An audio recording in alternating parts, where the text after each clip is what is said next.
وزیر اعلیٰ کے پی اسلام آباد پولیس یا کسی اور ادارے کی حراست میں نہیں۔ علی امین کے خیبر پختونخوا ہاؤس سے بھاگنے کی فوٹیج موجود ہے۔ وفاقی وزیر داخلہ محسن نقوی نے واضح کر دیا، بولے علی امین اسلام آباد میں ہوئے تو ڈھونڈ لیں گے، پکڑنے کے لیے ناکہ بندی کی گئی ہے۔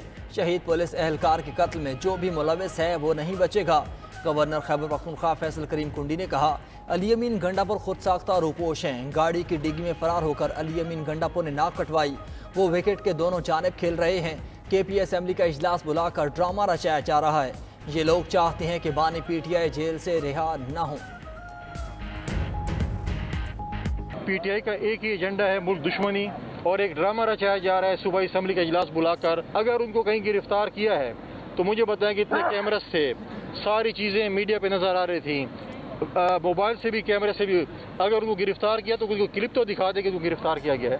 انہوں نے کل سے خود ساختہ روپوشی اختیار کی ہوئی ہے، مزے لوٹ رہے ہیں، وکٹ کے دونوں طرف کھیل رہے ہیں۔ سنا کہ گاڑی کی ڈگی میں غائب ہو جاتے ہیں۔ تو یہ چیزیں تو میں سمجھتا ہوں کہ سارے پختونخوا کی میں ناک کٹوائی ہے۔ علی امین گنڈا پور کے اچانک غائب ہونے کی حقیقت آشکار۔ وزیر اعلیٰ کے پی کے خیبر پختونخوا ہاؤس سے روانگی کے حقائق منظر عام پر آ گئے۔ ذرائع کے مطابق 5 اکتوبر کو احتجاج کی آڑ میں اسلام آباد آنے والے علی امین کالی شلوار قمیض میں کے پی ہاؤس داخل ہوئے۔ لباس تبدیل کر کے پولیس اہلکاروں کے ساتھ روانہ ہو گئے۔ کے پی ہاؤس میں داخلے اور نکلنے کی خصوصی فوٹیج کے ساتھ علی امین کے بھائی فیصل امین کی آڈیو کال بھی سامنے آ گئی۔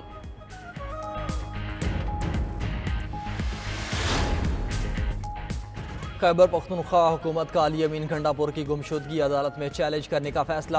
ایڈوکیٹ جنرل کے پی شاہ فیصل پشاور ہائی کورٹ میں درخواست دائر کریں گے۔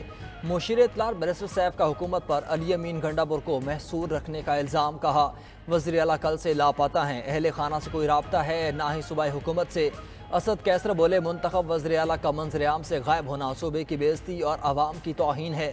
ادھر خیبر پختونخوا اسمبلی کا ہنگامی اجلاس آج طلب۔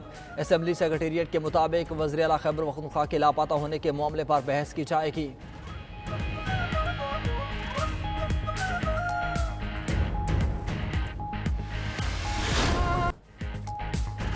اسلام آباد میں جتھے کے حملے اور تشدد سے زخمی پولیس اہلکار دم توڑ گیا۔ کانسٹیبل حمید شاہ کی نماز جنازہ ادا۔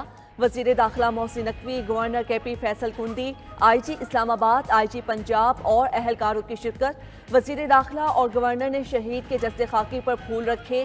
پولیس کے چاقو چوبند دستے نے سلامی پیش کی۔ شہید اہلکار حمید شاہ ایبٹ آباد کے رہائشی تھے۔ وزیر داخلہ کا شہید کے خاندان کے لیے شہداء پیکج کے ساتھ بیٹے کو پولیس میں نوکری دینے کا اعلان۔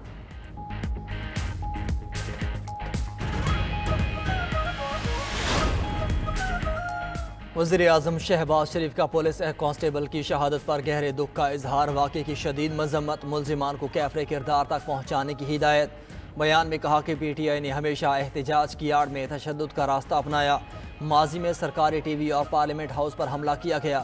وزیر اعلیٰ پنجاب مریم نواز کا شہید کانسٹیبل کے اہل خانہ سے اظہار تعزیت، کہا پولیس اہلکاروں پر تشدد کون سی سیاست ہے، تحریک انتشار مسلح جتھے کی شکل اختیار کر چکی، احتجاج کی آڑ میں تشدد اور دہشت گردی کی اجازت نہیں، منہ توڑ جواب ملے گا۔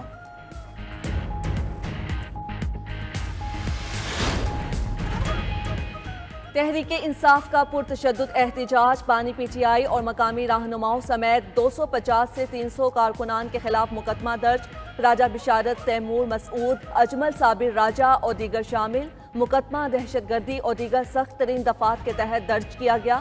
ٹیکسلا پولیس نے 105 مظاہرین کو گرفتار بھی کر لیا۔ وزیر داخلہ کے مطابق مجموعی طور پر 795 انتشار پسندوں کو گرفتار کیا گیا۔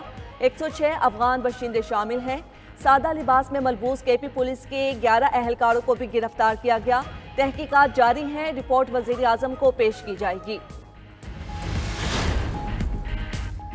راولپنڈی اور اسلام آباد میں زندگی معمول پر آنے لگی۔ جمعے سے بند موبائل فون سروس اور راستے کھل گئے۔ ڈپٹی کمشنر راولپنڈی کے مطابق شہر میں 29 داخلی راستوں پر رکاوٹیں اور کینٹینرز ہٹا دیے گئے۔ اسلام آباد، پشاور اور لاہور اسلام آباد موٹر ویز بھی بحال۔ فیض آباد کے مقام پر مری روڈ اور اسلام آباد جانے والے راستے جزوی بند ہیں۔ مختلف مقامات پر پولیس اور ایف سی کے جوان سیکیورٹی کے لیے موجود۔